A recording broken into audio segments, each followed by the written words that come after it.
السلام علیکم۔ اللہ کا طالب وہ ہے جو ہر وقت اللہ کی رضا تلاش کرے۔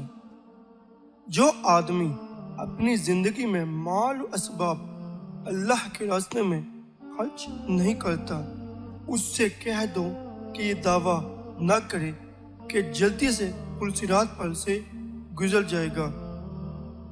جو آدمی اللہ کا مشتاق ہے، اگر اس کا دونوں جہاں کی بادشاہی دے دی جائے تب بھی وہ خوش نہیں ہوتا۔ اے مسلمان، خدا پرستی کر جیسا کہ حق ہے، خبردار تو مردہ دل اور آرام طلب نہ بن۔ والدین کی خدمت نفل عبادت سے افضل ہے۔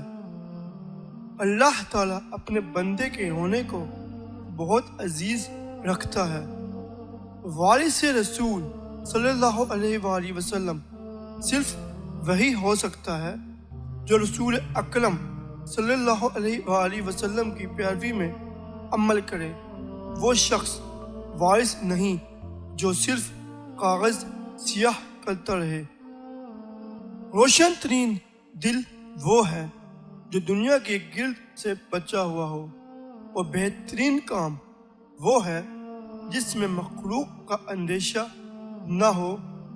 حلال ترین نعمت وہ ہے جو اپنی کوشش سے حاصل ہو، اور بہترین رفیق وہ ہے جس کی زندگی حق کے ساتھ ہو۔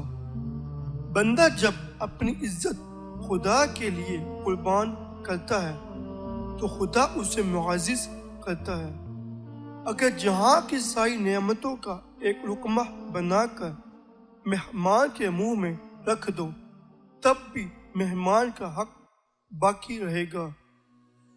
جوان مردی ایک دریا ہے جس سے 3 نہریں جاری ہیں، ایک سخاوت، دوسری لوگوں پر شفقت، تیسری ان سے بے نیازی اور حق تعالیٰ کی نیاز مندی۔